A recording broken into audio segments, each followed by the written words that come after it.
Hello and welcome into another episode of Locked On Wolves. Today on the show, it's the post-game podcast. We're talking the Wolves' a big win over the Pacers on Wednesday. D'Lo's big fourth quarter, Rudy Gobert's big start and finish to the game. The Wolves bench, fantastic performance. We're going to break it all down, plus individual studs and duds. It's all coming on the show. Welcome in. You are Locked On Wolves. You are Locked On Timberwolves, your daily Minnesota Timberwolves podcast. Part of the Locked On Podcast Network. Your team every day.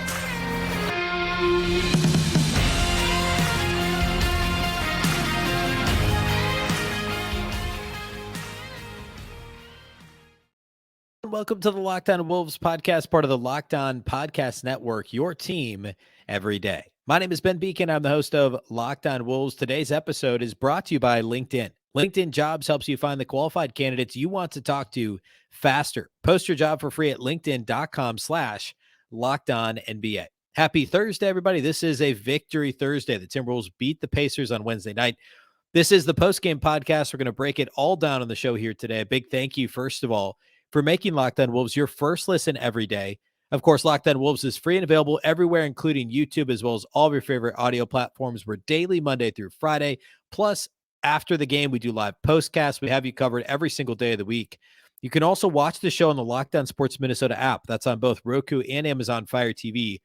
All the Locked On Sports Minnesota podcasts, from the actual Locked On Sports Minnesota podcast itself to the other teams as well. Locked On Vikings, obviously a big season for the Vikings. Locked On Golden Gophers, big PJ Fleck extension news. The basketball season's underway. Locked On Wild, they're playing a lot better lately. Locked On Twins, winter meetings, possibly Carlos Correa signing hopefully soon.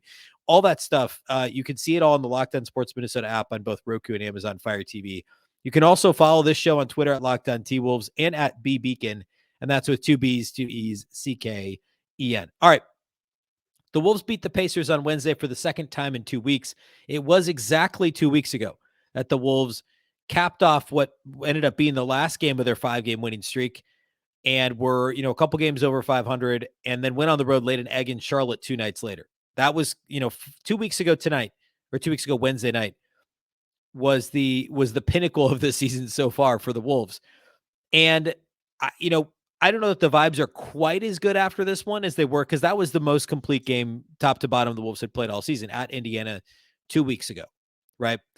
This was a fun game. It was an exciting win. It was a good win for the Wolves against a solid Pacers team. Obviously shorthanded, no Karl-Anthony Towns, still no Taurean Prince. It wasn't as solid. It wasn't a wire-to-wire win, right? Because the Wolves were up as many as 23 in the second quarter of this game and fell behind in the second half. They had a miserable second quarter, some rough spots in the third quarter, but then pushed back after they fell behind by multiple possessions in the third. The Wolves actually trailed by as many as 8 in the third quarter of this game and pushed back, tied the game up with a buzzer beater from Jordan McLaughlin at the end of the third quarter into the fourth. The fourth was a ton of fun. We'll break that down here a bit more too, but I thought overall, this was just a really solid win for Minnesota. I think, contrary to what we've seen so often this season related to how the Wolves respond to adversity, this was a positive reaction to adversity, not something we've seen from the Wolves very much at all this season. I thought a big part of this game, the tone was set early by Rudy Gobert. And this shouldn't be a surprise, right? Because Rudy is a top 20 player. He should be the best player on the Timberwolves. Now with Karl-Anthony Towns, he's the unquestioned best player in terms of all-around game impact, right? He impacts the game in more positive ways than anyone else on the Wolves, right? Multi-time All-Star, 3-time All-Star, 2-time member of the All-NBA third team. Like, this is the role he should be playing, especially with no Cat. But we hadn't really seen that. With or without Cat, there's been 2, 3, 4, vintage Rudy Gobert games. We haven't gotten it consistently. This was another one of those vintage, the good Rudy, right? But it wasn't just the numbers, right? It's not just the 16 points, the 21 rebounds. Those are great. Obviously, big game for Rudy in terms of numbers. We'll talk about his fourth quarter play, which was huge.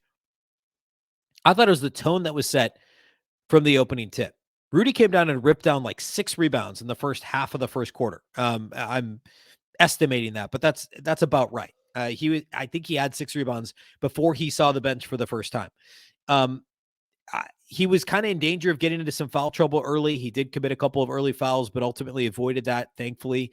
This is a Pacers team that obviously they have Miles Turner, but they don't have a ton of size beyond Miles Turner. They don't really have any true fours or like a true backup five that sees the floor. So this was a team that the rare team the Wolves should have beaten on the glass, just based on the numbers coming into the game. The Pacers are a worse defensive rebounding team than Minnesota. They're similar offensive rebounding. And they needed Rudy to play big. The Wolves did. And he did. He set the tone early. He was aggressive. He had a couple of nice plays on offense too. And then he bookends it at the end of the game. In a tie game, Rudy Gobert hits the game-winning free throws, or I should say the go-ahead free throws in the last minute, is fouled, hits a couple of big shots when the Pacers are trying to pull back momentum. And then on the other end of the floor, a potential game-tying layup, he blocks. The Wolves actually switch on the perimeter, performed the switch much better than they had throughout the game, but especially the fourth quarter. They've just been giving up contain too often and allowing the Pacers to get downhill. Tyrese Halliburton was the primary culprit. Buddy Hield, was pulling from beyond the arc, but those guys were getting what they wanted in pick and roll game.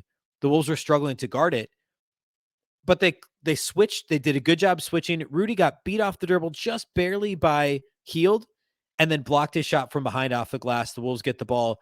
Ant gets fouled, makes both free throws. The Wolves win. That was with like 9 seconds left when that happened. So Rudy hits the go-ahead free throws, the game-saving block on what would have been the game-tying layup, bookending such a strong start to the game with a phenomenal finish. And everything about Rudy Gobert's game. And then, of course, he gets on a last possession for the Pacers. The Wolves get a steal, and Rudy gets the exclamation point dunk and finishes with 16 and 21, plus 3 steals, 2 blocks, only 2 turnovers for Rudy. Shot 50% from the field, 4 of 5 at the line, as he continues to shoot the ball better at the free throw line of late. Just a very strong game for Rudy Gobert. And along with that, so I always start the post-game podcast with the key takeaway, the biggest takeaway. That is my biggest takeaway. Takeaway 1B, I'll throw in here in the first segment as well. The offensive ball movement for Minnesota was really, really good in this game.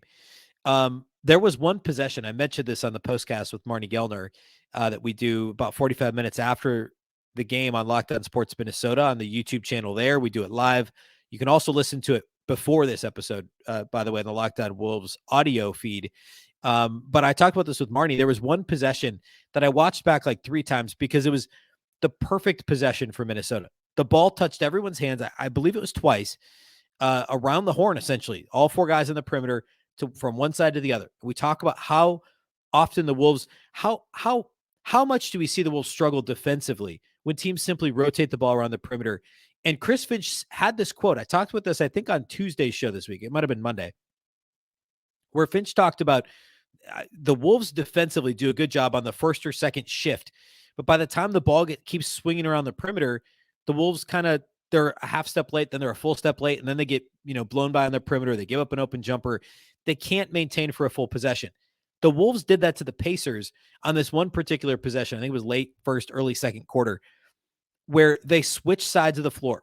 That's all you have to do.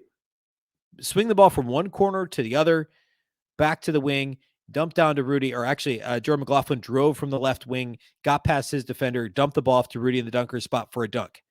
That's all. It was super simple basketball. Not a complex play set, not even a pick and roll, but just making the defense move their feet, making the defense have to pay attention to what they're doing. Who are they guarding? The ball's moving on the perimeter. It's not predictable ball screen action. It's not, ISO ball. It's ball movement that leads to, getting a half step on the defender to get your shoulders past him, dump the ball off to Rudy, who's in the right spot, good feel for the soft spot in the defense, getting the high percentage bucket, and just a really strong offensive possession. That's kind of just like the example. I thought in general, the Wolves offense throughout the game was really good. Now, the 3-point shooting wasn't good. They shot 35%, 34.8% from 3. They only attempted 23 3-point shots, but they got to the line 27 times and shot 93% at the free throw line, 25 of 27, and 47% from the floor. I thought the Wolves they generated good looks. They got to the free throw line. They, the turnovers, it was sloppy, 21 turnovers for the Wolves in this game, which is far too many. But the half court offense, the transition offense was ragged, I think is probably the best way to say it. Very rough around the edges, a lot of sloppy turnovers. Ant was probably the primary culprit. He finished with 6 turnovers in this game. D'Lo also had 3. Well, actually, a bunch of guys had 3. Jordan McLaughlin uncharacteristically had a couple of really bad turnovers. He threw a ball into like the 4th row, and there was another one where the ball just slipped out of his hands. Like weird stuff. So the transition offense was sloppy, but the half court offense in like a weird kind of reversal was really good in this game. Good ball movement, good shots generated, good looks generated. Very encouraging. Okay. I want to get into some additional takeaways, some specific players, talk about the bench, and then a little bit about what the issues were when the Wolves kind of lost themselves in the middle of the game. So we're going to do that here next. First, though, let's talk about our title sponsors of today's show. This show is presented to us by our friends at LinkedIn. These days, every new potential hire can feel like a high-stakes wager for your small business. You want to be 100% certain that you have access to the best qualified candidates available, and that's why you have to check out LinkedIn Jobs. LinkedIn Jobs helps find the right people for your team faster and for free. It's extremely easy to create a free job post on LinkedIn. You make the post, you add the job, and then you add the purple hashtag hiring frame to your LinkedIn profile to spread the word that you're hiring. Simple tools like screening questions make it easy to focus on candidates with just the right skills and experience so you can quickly prioritize who you'd like to interview and hire. We're into December now. There's only 3 weeks left in the calendar year. It's time to finish the year strong, and the right team member might help you do that. It's why small businesses rate LinkedIn Jobs #1 in delivering quality hires versus leading competitors. LinkedIn Jobs helps you find the qualified candidates you want to talk to faster. Post your job for free at linkedin.com/LockedOnNBA. That's linkedin.com/LockedOnNBA to post your job for free. Terms and conditions apply.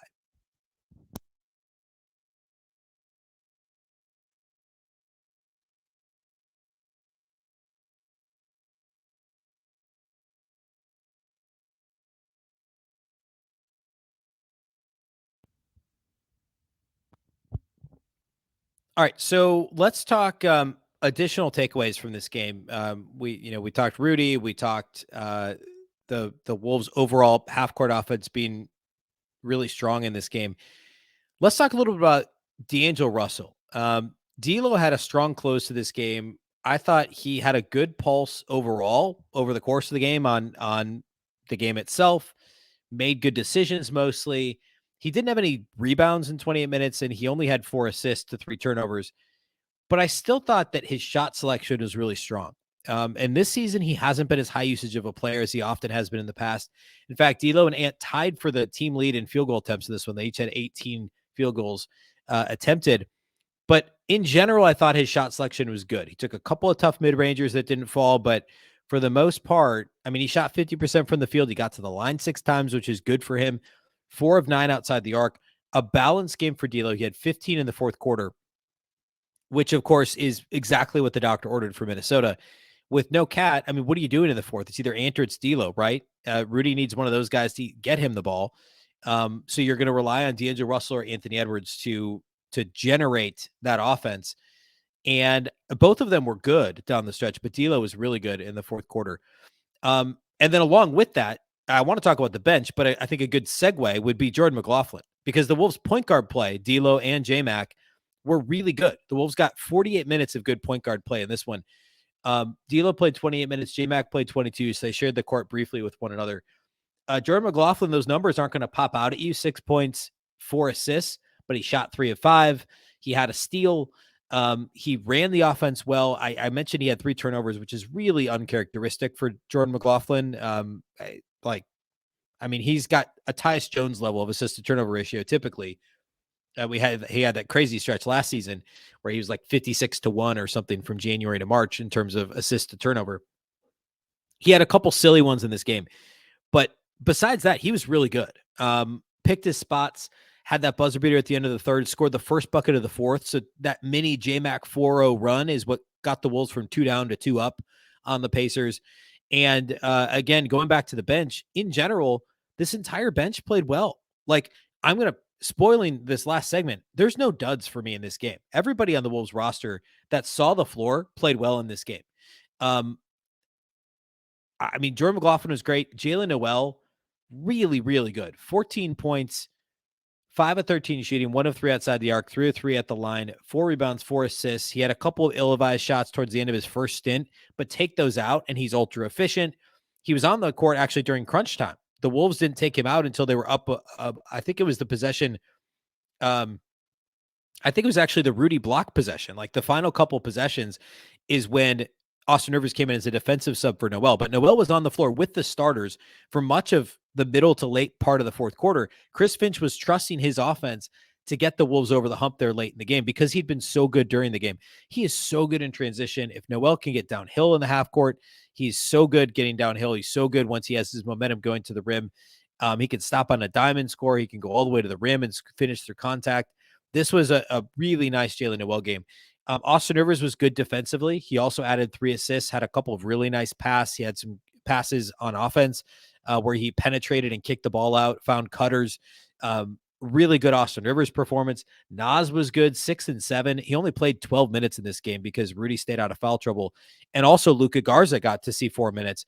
His first non-garbage time playing time in a Wolves uniform, and struggled a little bit offensively and on the glass. Only had 1 rebound in 4 minutes, got pushed around a little bit. We've talked in the past, Garza's lost a little bit of weight to try and be more versatile defensively on the perimeter, more switchable, right? More mobile. That has hurt him a little bit in the paint in terms of rebounding. We'll see what that looks like moving forward. I don't know if he'll get frequent minutes or not, but it was good to see him get on the floor and get the opportunity to get his feet wet as a rotation guy. And then Wendell Moore Jr. played too. He started the last 2 games, only played 3 minutes in this game. And actually in those 3 minutes, he was a minus 13. That's when the Pacers went on their big run there in the second quarter.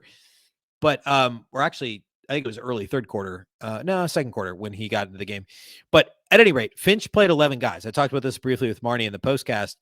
I don't know if he's going to play 11 guys moving forward. If you go back and listen to our Wednesday show here at Locked On Wolves, I talked quite a bit about Wendell Moore Jr. to open the show and like, what's his role?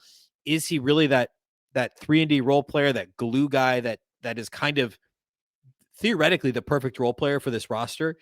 Will he still have a rotation spot? I mean, at the moment, they played 11 guys. I mean, Bryn Forbes is the only guy who's seen rotation minutes that was healthy that didn't play. And now, of course, Taurean Prince, when he gets back, like he's eating into probably, it's probably mostly those Moore minutes and the Austin Rivers minutes, right? I don't know that he's going to take many from Jaylen Noel. So for the time being, it could be very matchup based. I think that it's worthwhile. This was actually, I thought Finch played this really well. I thought the minutes balance was very good in this game because the starters all played well. I mean, Kyle Anderson was probably the one that had the least impact, and he played the least in this game. He only played 22 minutes. McLaughlin got to play, even though D'Lo played well, McLaughlin got to play longer minutes because he was playing well. Austin Rivers, Finch played a lot offense defense with Noel and Rivers. That made sense. Moore and Garza, neither of one of them, their minutes were not fruitful for the Wolves, but they both got into the game. They played hard.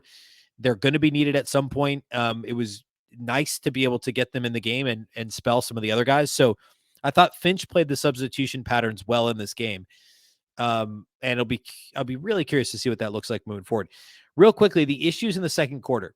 I don't want to dwell on it. It's a lot more of what we've seen from the Wolves this season when they aren't not playing well. Lots of sloppy turnovers, live ball turnovers, transition turnovers, missed layups and tip-ins. Rudy missed some Rudy shot only 6 of 12. I think 4 of his 6 misses, if not 5 of his 6 misses, were tip-in attempts.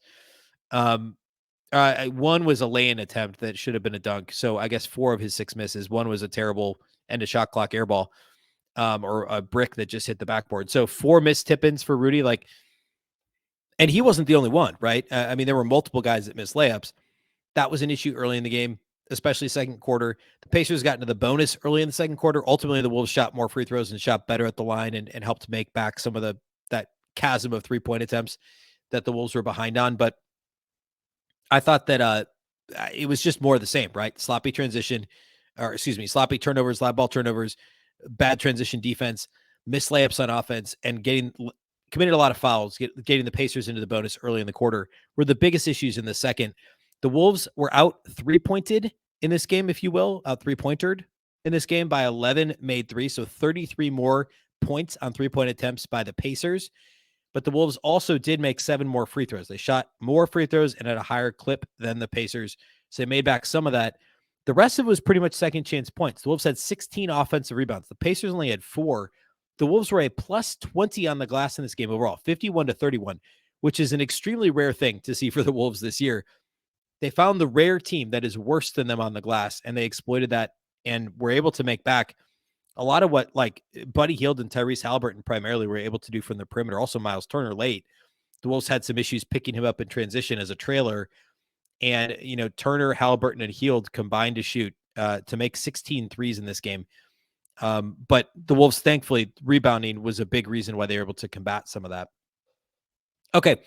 And also, I talked a little bit more about that with Marty on the postcast. So go back and check that out if you want to hear more about what they didn't do well in this game. I feel like we focused a lot on that recently, and this was just a fun game. I want to talk about more of the positive stuff. All right, let's close by talking individual studs for the Wolves. So we'll do that here next.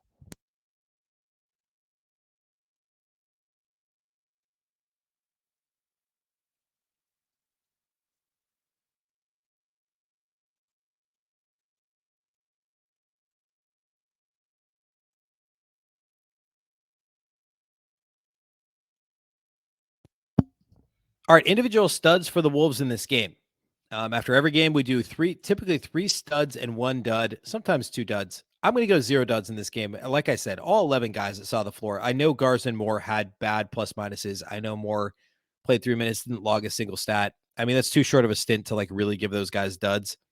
Nobody was actively bad in this game that played heavy minutes. So in terms of studs, we have to talk about Rudy Gobert. This was a really good Rudy game. We talked about it at the start of the show, the start of the game, the finish to the game, the clutch plays, the big block, the active hands defensively, being able to avoid massive foul trouble. Yes, he struggled with Miles Turner on the perimeter. He struggled a little bit to contain when the Wolves got, mixed up in some switches. That's not all on Rudy. That's on how the Wolves are executing those switches more than anything. And, the Wolves are going to get beat sometimes by stretch bigs when Rudy Gobert's on the floor. That's just part of the formula. But first of all, not every team has legit stretch bigs like Miles Turner. Second of all, if you give back a little bit there, but you're so dominant in the paint, which the Wolves were finally, again, points in the paint in this game. Let's see, what was the actual total? 64-36 points in the paint in this game for Minnesota. That's a Rudy Gobert factor. Like he plays a big part in that, obviously. So like for what you're giving up there in terms of him switching on the perimeter, if you do end up in switches, which the Wolves would prefer to play drop coverage with Rudy Gobert, right? But if he gets switched on the perimeter, he can hold his own and not get put on skates all the time by ball handlers because he's still a good one-on-one defender. He hasn't lost a step, I don't think, in terms of his perimeter defense. But then he also, it's actually what Jaden McDaniels does sometimes where he gets beat off the dribble and gets the trail block. We don't see that as much anymore. We saw that a lot from him as a rookie. I think he's been doing better at not getting beat off the dribble.